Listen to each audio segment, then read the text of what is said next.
Hi guys, welcome to our YouTube channel. So for today's video, so dito nga guys is kakauwi lang namin galing sa dagat. So ito nga pala guys yung kuha naming tatlo ng aking bayaw. Nakakalahating balde kami.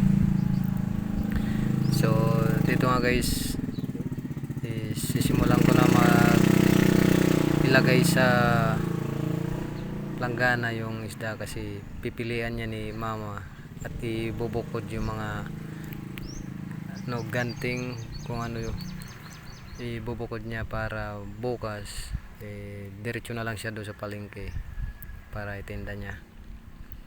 So sayang nga lang guys kasi di talaga pwede magdala ng cellphone kasi ayaw talaga ipadala sa akin ng aking asawa yung cellphone kasi baka mahulog sa dagat,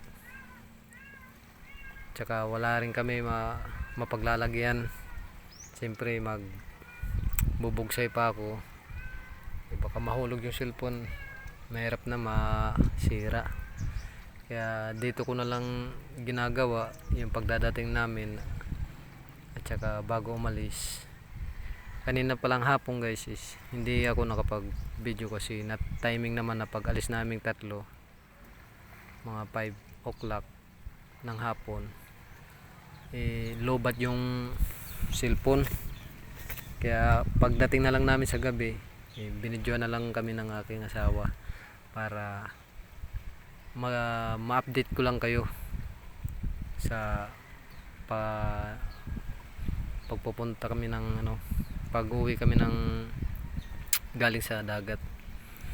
So hindi pala din kami laot kaninang madaling araw kasi na malaki yung low tide.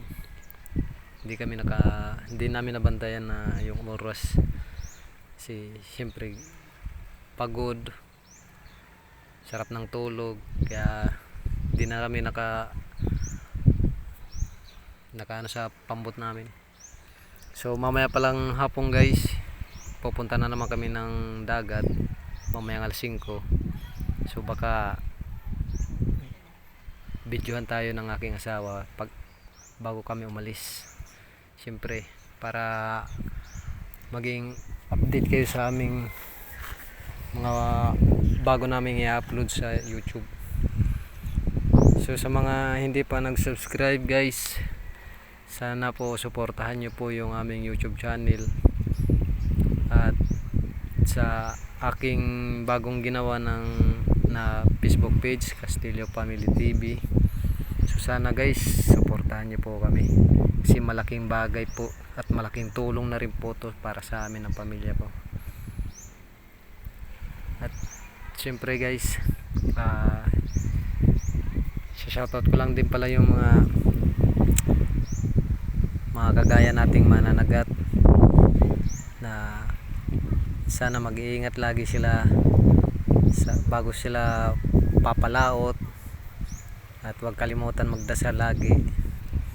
So shoutout po dyan sa inyo sa isang Visayas kayo, at kapag napanood nyo tong video na to, so sana mag-iingat po kayo at sana kahit mahirap man yung buhay dagat siyempre wag lang tayo mawala ng pag-asa. Ang importante may uwi tayo sa pamilya natin ng pangulam, at kung marami man yung huli natin malaking pasasalamat din sa Panginoon dahil kahit papano may pangulam na, may pera pa tayo para pang budget sa ating pamilya. So guys, maraming salamat sa inyo.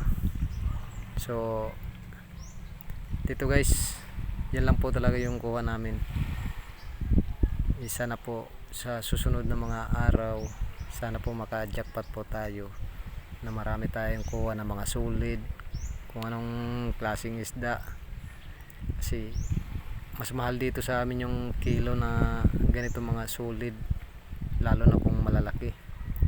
So guys, mag-iingat po kayo dyan at huwag nyo po kakalimutan magdasal kung alis kayo, kung saan kayo pupunta, papalaot kayo, yun, wag po tayo makakalimot dahil ang Panginoon lang ang tanging gagabay sa atin sa lahat ng oras, sa lahat ng mga lakad natin at ilayo tayo sa kapahamakan. So guys, hinihiling ko po sa inyo na sana suportahan nyo po ang aming YouTube channel para mas makita nyo pa yung doon sa pagpupunta kami sa dagat, kasi isa lang kasi yung cellphone natin guys. Kaya sana maunawaan nyo po ako kung hindi nyo po napapanood yung pagpapalaot kami. Actual yung nakikita yung pag-aarya namin, pagbibira ng lambat. So pagpasensyahan nyo na po ako guys kung ang ina-upload ko is pag-aalis lang kami o tapos pag-uuwi. Sana maintindihan nyo po ako guys. So maraming salamat po sa inyo. Sana suportahan nyo po ang aking YouTube channel.